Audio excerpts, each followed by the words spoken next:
안녕하세요. 보험금 팔례방입니다. 조현병 병력자가 과도로 자해하여 사망한 경우 자유로운 의사결정을 할 수 없는 상태로 감정되더라도 최근 병력을 증명하는 자료가 없고 주저흔히 있다면 자살보험금은 면책인지 여부에 대하여 서울중앙지법 2020 가단 5309-763호 토대로 명확히 살펴보도록 하겠습니다. 기초사실, 망인은 2020년 4월 27일 04시경 부산 북구 이에 있는 자신의 집에서 과도로 목 부위를 스스로 찔러 목의 다발성 좌절창에 의한 대량 출혈로 사망하였습니다. 재판부의 판단, 쟁점, 망인의 사망이 심신상태 등으로 자유로운 의사결정을 할 수 없는 상태에서 발생하였는지 여부, 유리한 사실 내지 사정. 망인은 2019년 2월 1일 조현병 증상으로 신경정신과를 내원하여 약물치료 등을 받은 이래 2019년 6월 12일까지 위 증상으로 치료를 받았습니다. 망인은 이 사건 사고 전날 친구인 F에게 전화하여 심리적으로 불안하고 자꾸 헛것이 보인다는 등의 말을 하며 이 사건 사고 당일에 집으로 와달라고 요청하였습니다. 망인은 에이즈에 걸린 사실이 없음에도 자살하기 전에 혈액으로 방바닥에 에이즈라고 2번 썼습니다. 망인은 이 사건 사고 당시 조현병 증세와 더불어 대학 졸업 후부터 장기간 준비하였던 자격시험에 합격하지 못하는 등으로 인하여 심리적 불안 상태에 있었습니다.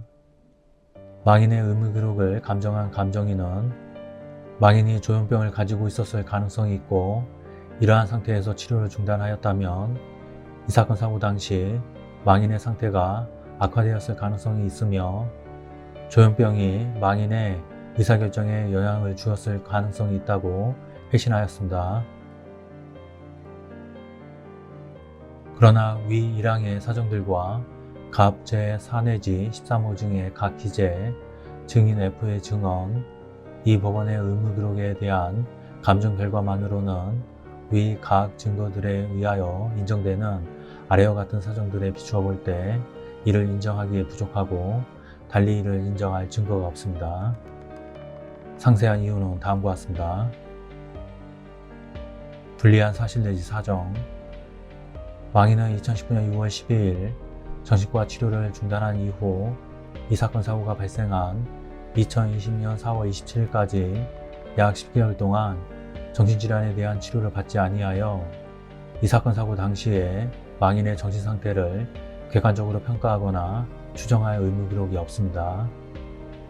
이에 망인의 의무기록을 감정한 감정인도 이 사건 사고 당시 조현병이 망인의 의사결정에 영향을 주었을 가능성은 있으나 그 정도가 어떠한지 현실 검증력이 소실된 상태인지에 대한 판단을 내리기 어렵다는 회신을 하였습니다.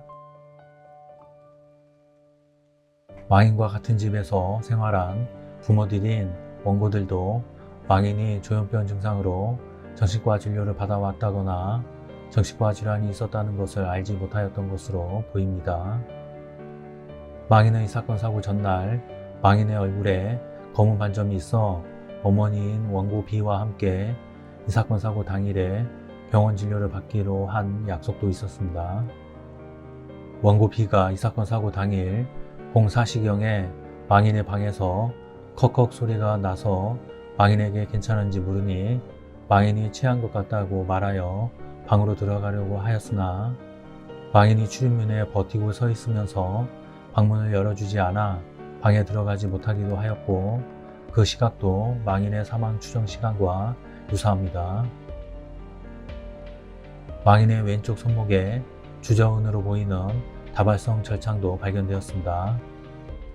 결론적으로 보험회사는 보험 수익자에게 상해사망보험금을 지급할 의무가 없습니다. 마치겠습니다. 긴 시간 시청해주신 점 고맙습니다.